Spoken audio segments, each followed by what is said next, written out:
Le débat de ce Smart Impact, on parle donc du déploiement de la 5G avec Marion Greffly. Bonjour, bienvenue. Vous êtes la cofondatrice de Télécop France. À vos côtés, Ludovic Pierre, bonjour, bienvenue.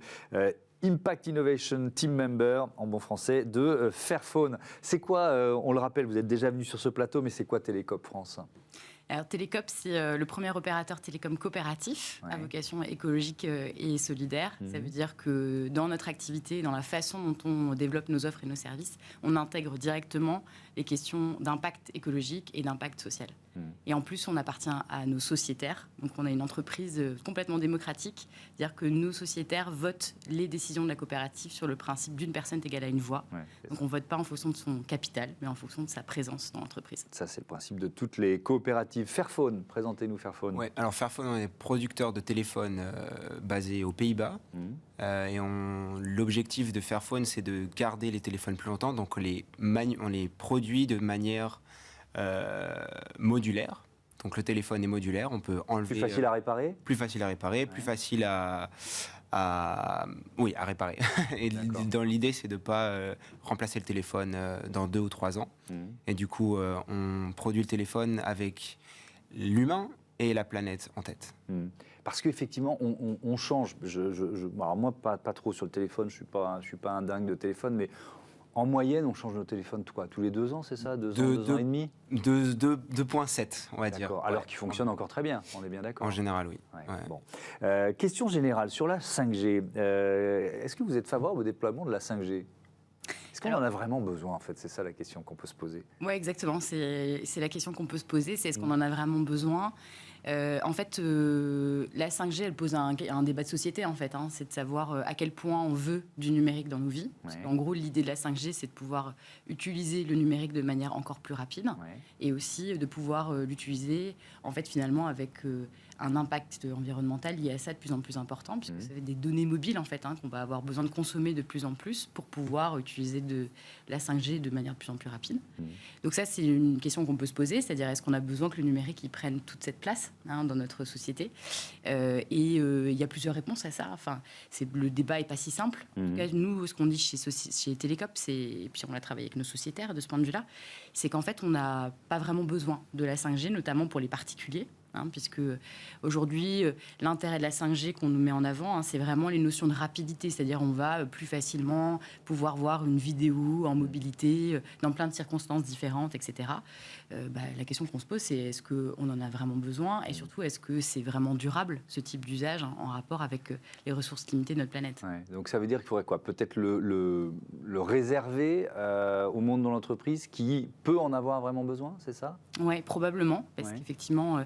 Là, il y a différents justement études qui ont été menées par le Conseil pour le climat et qui en fait expliquent que quelque part on peut décider de déployer différemment la 5G et d'ouvrir ses usages différemment, notamment pour des entreprises qui en ont besoin, pour des questions de compétitivité, etc.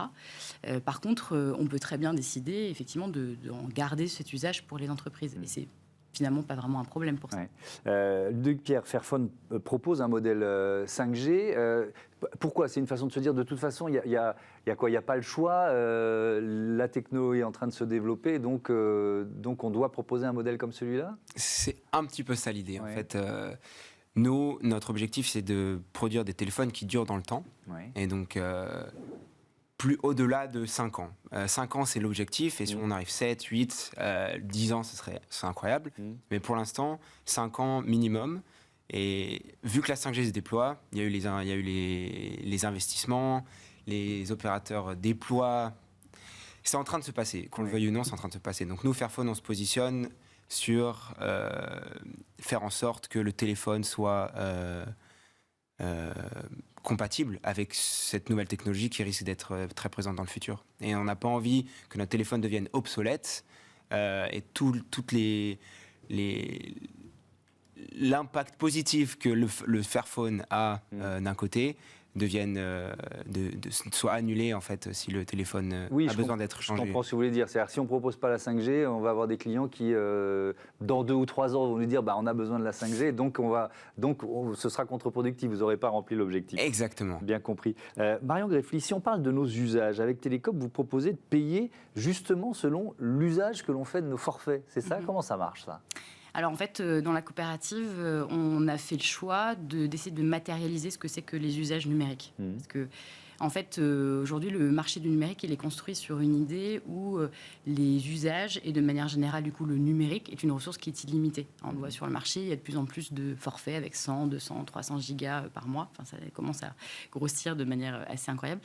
Et donc, tout ça, ça laisse supposer au public que en fait, le numérique est illimité et que ce n'est pas du tout une ressource qui compte sur des ressources qui sont, pour le coup, très tangibles.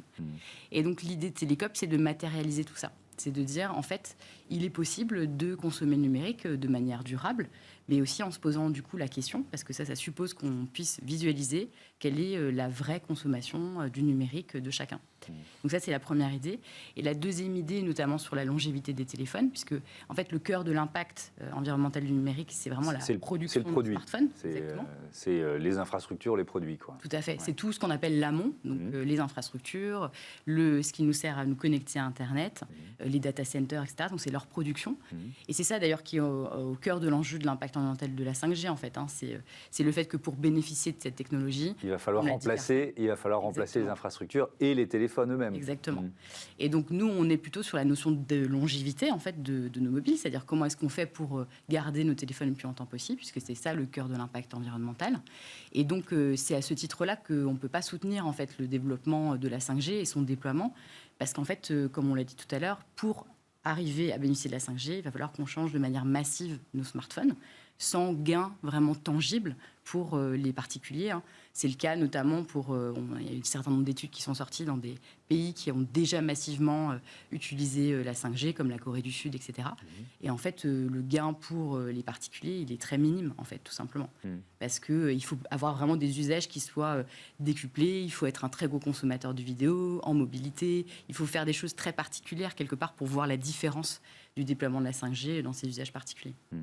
Quelques chiffres justement sur nos usages numériques. 60% des Français se disent incapables de passer une journée sans leur téléphone et le consultent immédiatement au réveil. J'ai bien peur d'en faire partie. 88% d'entre eux changent de téléphone tous les 2 ans alors qu'il fonctionne encore. Là, je ne suis pas dans cette catégorie. C'est vrai que c'est une question, et c'est la question qui est centrale finalement dans l'existence, allez dire, dans l'ADN de Fairphone.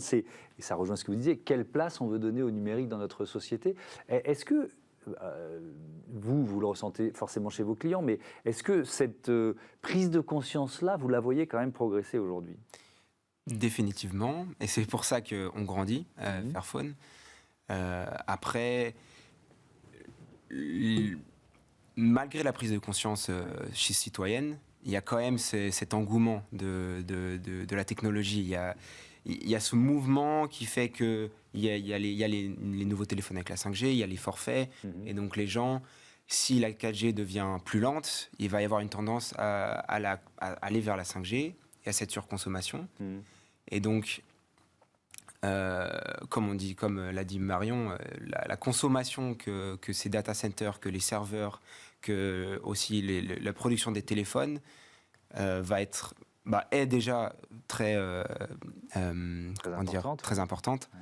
Et du coup, le gain au final de rapidité est annulé. C'est un peu comme l'eau courante. Je pense à cette analogie. Avant, on n'avait pas l'eau courante. Et l'eau, c'était une ressource qu'on utilisait avec parcimonie, vraiment très raisonnée. Dès qu'on a eu l'eau courante, les consommations ont été exponentielles. Mais alors, j'entends votre argument, mais en utilisant cette analogie de l'eau courante, il va y avoir toute la partie de l'opinion qui dit oui, mais on ne va pas revenir à l'âge de pierre. Vous voyez ce que je veux dire ? Il y a une voie médiane, quoi. Mais la question, Marion Greffly, c'est comment identifier, parce que moi j'entends vos arguments à l'un et à l'autre, mais comment identifier les usages qui comptent vraiment ? Est-ce qu'il y a une part tout simplement de pédagogie à faire peut-être dès l'enfance d'ailleurs ? Comment identifier ces usages ? Est-ce qu'il faut une grille de lecture ou est-ce que c'est simplement du bon sens d'après vous ? En fait, je pense qu'il faut déjà vraiment comprendre que l'usage qu'on a aujourd'hui du numérique, il sera plus possible d'ici 20 à 30 ans. On ne peut pas continuer comme ça. On ne peut tout simplement pas continuer comme ça. C'est ce que dit le Shift Project, c'est ce que dit le Conseil pour le climat, tout simplement parce qu'on n'a pas les matières pour continuer comme ça. Notamment les terres rares pour produire nos téléphones. Exactement, on n'a plus ça, on n'a plus aussi l'accès à ça, puisqu'en fait, toutes ces matières-là, elles sont produites dans des pays étrangers, on ne les a pas sur notre sol, et on a très peu développé aussi notre capacité à extraire les matières premières, du recyclage, des déchets, etc. Donc pour l'instant, toutes ces choses-là, en fait, elles sont inexistantes. Donc, si on continue de vouloir en fait consommer de cette manière-là, il va falloir qu'on innove concrètement pour pouvoir trouver des nouvelles façons de le faire. Et ça, c'est le premier point. Et le deuxième point, c'est qu'en fait, la façon dont le numérique aujourd'hui se construit, il a aussi besoin d'énormément d'énergie. Donc ça, c'est l'autre pan, puisqu'en fait, on a besoin d'énergie pour utiliser le numérique, de plus en plus d'énergie pour utiliser le numérique. Et en fait, de cette même manière, l'énergie n'est pas illimitée. Et même en France, même si elle est largement décarbonée, en fait, elle compte quand même sur des matières que sont l'uranium, etc., que, encore une fois, nous n'avons pas sur notre sol. Donc, je pense que d'abord, il faut prendre conscience qu'on ne peut pas continuer comme ça. Et ensuite, il faut pouvoir organiser en fait la façon dont on va gérer ce changement d'usage, ce changement de comportement. Parce que clairement, il y a des usages. Je prends l'exemple très simple d'un hôpital qui a besoin de gérer concrètement ses patients, la façon dont ils s'organisent. On connaît aujourd'hui la crise de l'hôpital, donc on sait que en fait, le numérique pourrait être aussi une façon de faire en sorte que ça puisse mieux fonctionner. Je ne parle pas des questions RH, je ne m'aventurerai pas là-dessus, mais le numérique peut être une solution. Mais alors, il y a un moment donné, on fera un choix en fait, entre est-ce qu'on privilégie notre santé ou est-ce qu'on privilégie les millions de vidéos de chats qui se baladent sur Internet. Enfin, c'est une vraie question en fait. Donc, le numérique, en fait, dans la façon dont il est aujourd'hui conçu, en fait, il est extrêmement puissant. Il est universel. On peut y avoir accès facilement, de plus en plus facilement en plus, avec la façon dont nos réseaux sont gérés. Par contre, il va se poser la question de savoir quels sont effectivement les usages dont on a vraiment primordiaux dans nos sociétés pour qu'elles fonctionnent et quels sont en fait les usages auxquels il faudra qu'on mette fin, tout simplement. Merci beaucoup. Débat de société majeur et dont on ne parle pas beaucoup dans les campagnes électorales. Merci beaucoup à tous les deux d'être venus présenter cette réflexion et vos offres respectives. On passe à notre rubrique consacrée aux startups. On va parler de livraison, la mutualisation de la livraison.